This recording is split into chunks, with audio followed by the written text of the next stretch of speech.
Salut tout le monde, aujourd'hui je vous propose un nouveau format, un format d'interview avec des artistes internationaux en partenariat avec Canal BD. Aujourd'hui je me retrouve à une séance de conférence dédicace en partenariat avec la librairie Canal BD BDnet Bastille à Paris en lien avec Urban Comics. En effet, on a pu interviewer le scénariste James Tynion Ford qui s'est notamment illustré sur le titre The Nice House on the Lake, un succès mondial, aussi bien en France qui a reçu de nombreux prix.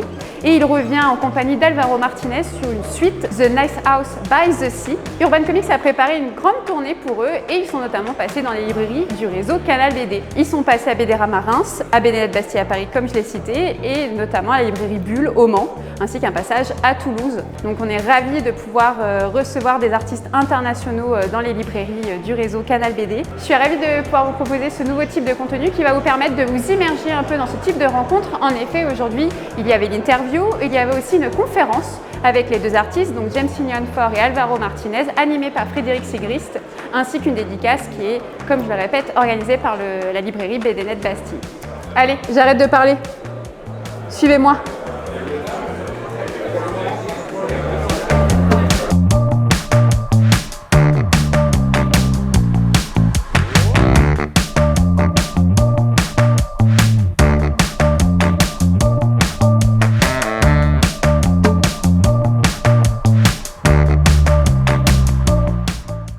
Bonjour, je suis James Tynion Ford, je suis l'auteur des titres The Nice House on the Lake et The Nice House by the Sea et plein d'autres comics. Nice House on the Lake est une histoire très personnelle pour moi. Elle s'appuie notamment sur mes relations avec mes amis les plus proches et tout cela est mis en exergue avec une histoire d'horreur apocalyptique. Ça parle de la manière dont on peut réagir si on est coincé avec les personnes qu'on connaît le mieux au monde et que l'on sait que la fin du monde approche sans avoir la possibilité d'arrêter ça.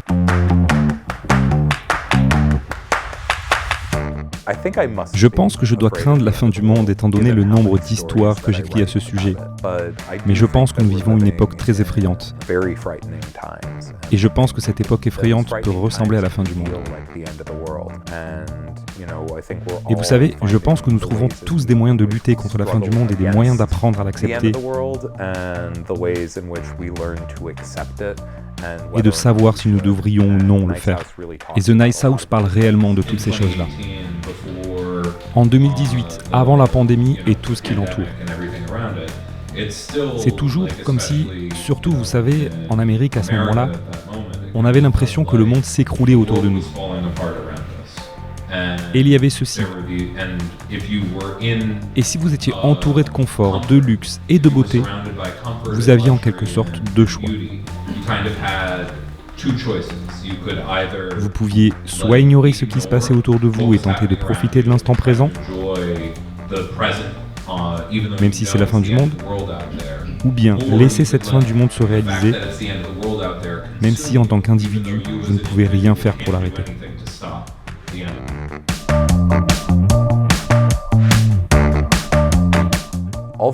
Alvaro est un artiste réellement incroyable. Je travaille avec lui depuis une dizaine d'années de différentes manières. Nous avons commencé par les bandes dessinées de super-héros avant de réaliser les histoires de The Nice House ensemble.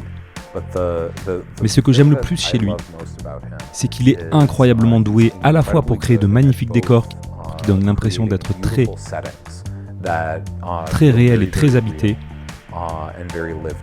mais il est aussi vraiment exceptionnel dans la mise en action,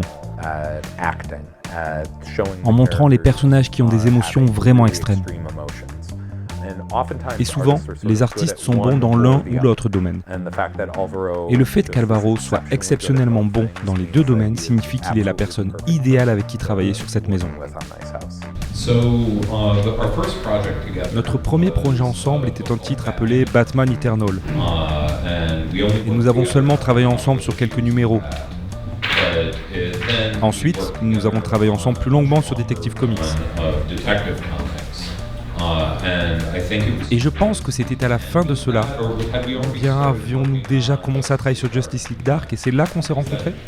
Oui, c'est quelque part vers le début de Justice League Dark que nous avons réalisé, une fois que j'ai commencé à m'intéresser à ce livre, qu'Alvaro était la personne avec qui je voulais travailler.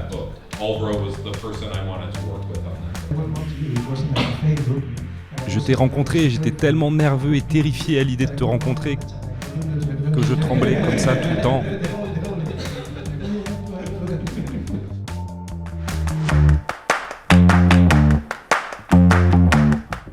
Nice House by the Sea introduit une toute nouvelle équipe de personnages dans une maison entièrement séparée. Vous retrouvez les personnages du premier cycle. Mais le cœur de Nice House by the Sea est de montrer ce qui se passe lorsque 10 des êtres humains les plus exceptionnels qui aient jamais vécu sont réunis dans une même maison. Mais ils ne s'aiment pas, ils ne se connaissent pas vraiment. Ils n'aiment pas se parler. Et c'est la différence entre cette maison, qui est hypothétiquement ce que ces extraterrestres étaient censés construire, vous savez, pour créer un échantillon parfait de l'humanité, et ce que Walter a construit dans la maison d'origine, qui est juste composé de 10 de ses amis les plus proches, coincés dans une maison ensemble. J'allais dans cette direction, et puis notre éditeur a fait remarquer que nous devrions nous appuyer un peu plus sur le body horror.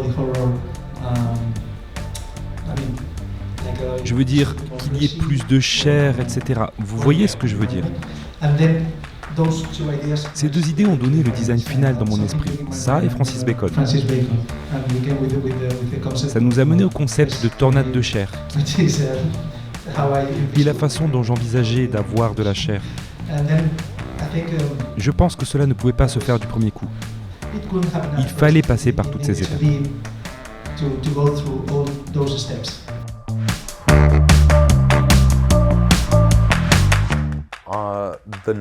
L'histoire de The Nice House a toujours été une histoire plus vaste.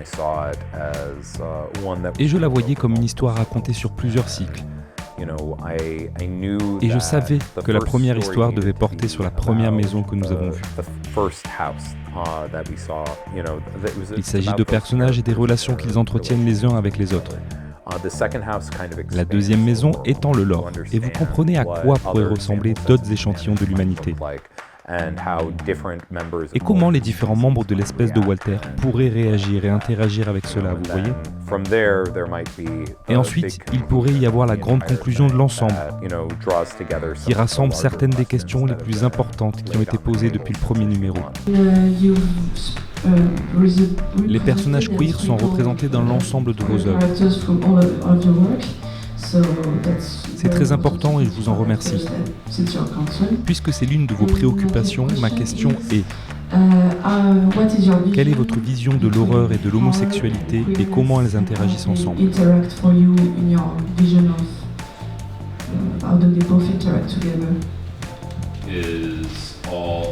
Tout dans la vie se résume à exister par rapport aux autres.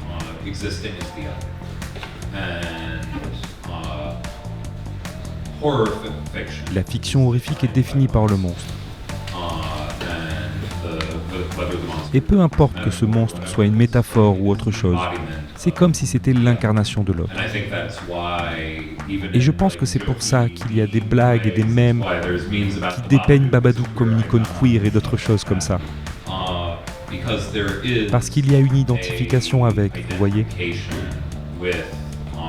avec l'autre. Parce que pendant des décennies, chaque élément de l'identité queer a toujours été dépeint comme une sorte de subversion contre les normes.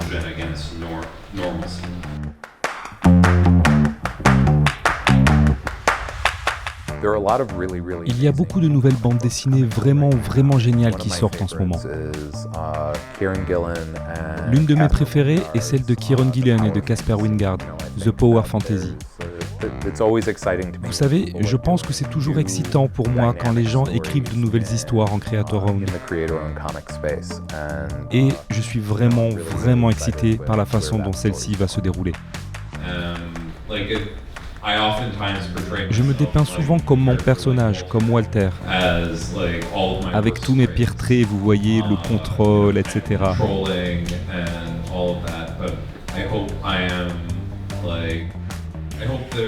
Il y a beaucoup de moi à Walter, il y a beaucoup de Walter en moi. Mais j'espère aussi être un bon ami pour les personnes dans ma vie.